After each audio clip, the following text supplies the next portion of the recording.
Greetings, Rock O'Connor. I'd like to speak to you on this fourth Sunday of Easter, the Shepherd Sunday usually, about the Gospel and the Gospel of John in this context. Now, you may remember this, I certainly do, that so many years ago, liturgists were telling us, that Easter time was 50 days of unremitting joy in the risen Christ.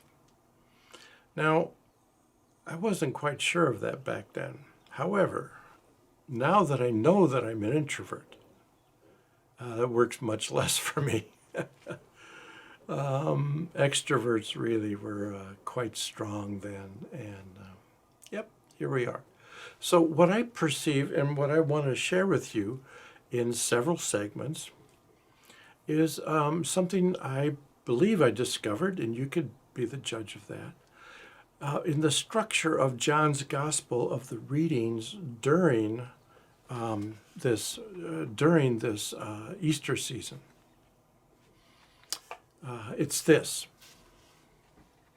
that each sign of Jesus, each revelation or manifestation of his identity accompanies a like revelation or similar disclosure of the human being, the human nature.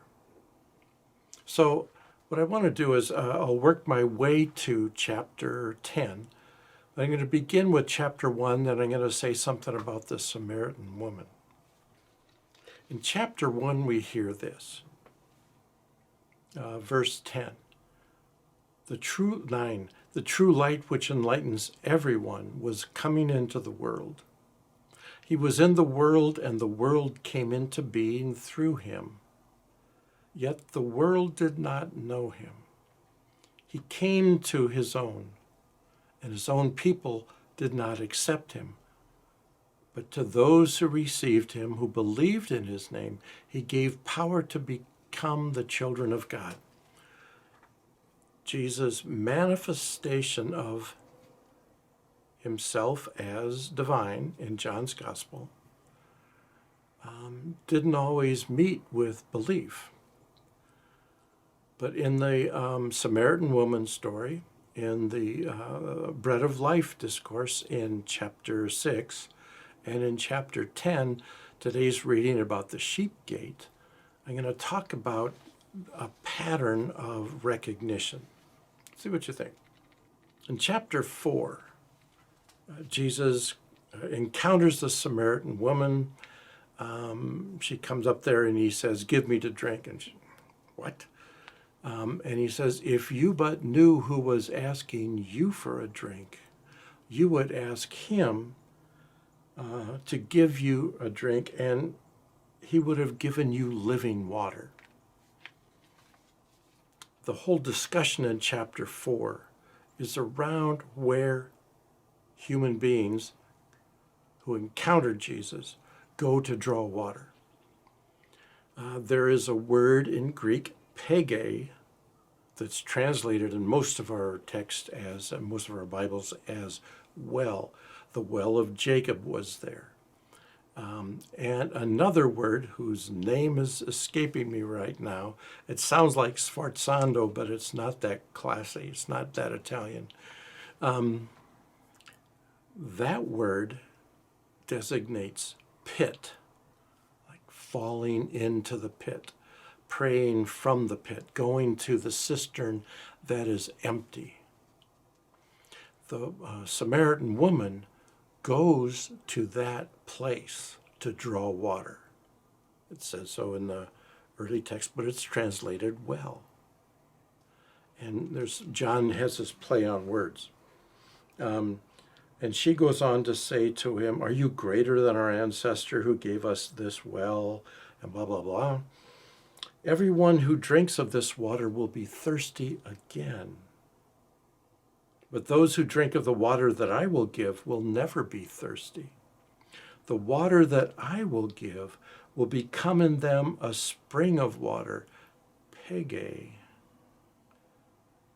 gushing up to eternal life. And the woman said to him, rightfully so, Sir, give me this water always so that I may never be thirsty or have to keep coming back to draw water. Who wouldn't want that? Who wouldn't want that spring of life, of water gushing up within us to slake our thirst, our eternal thirst, huh? Jesus says to her, go call your husband and come back. Don't we know that story? And she says, ain't got no husband. He says, that's right, you've got 5. Which is the first picture of the pit to which she was going every day. To look for that which slaked her thirst, for that which would stop her not only thirsting, but also going back to the pit all the time to have her thirst slaked. So Jesus' words to her did 2 things. One was they helped her locate herself in his presence with her pattern of going to the pit to refresh herself, with her chosen way of dealing with reality, her own thirst, her patterned response, shall we say.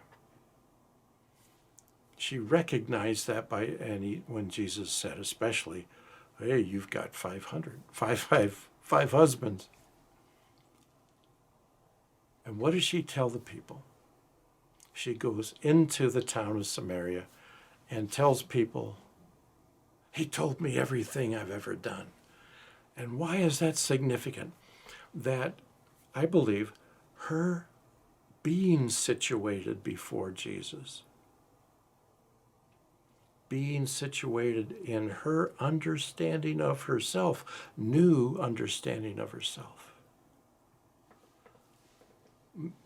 made an opening which she could meet his word as the water, the fountain, the spring gushing up to eternal life. And so welcome him. So what Jesus' revelation of himself did for her was open that new place in her of awareness, of saying, yep, that's what I'm like. And she could allow his words in. So that's the first of the several segments. So God bless you. I hope this might speak to you, and wish you well. Happy day. And especially let's keep praying for those who are in confinement, those who are in the hospitals, the frontline workers of doctors, nurses, techs, and all those folks, even clean the hospital. Those who are dying, those who have died, those who mourn, we have to remember and keep remembering with them. God bless us all. Bye.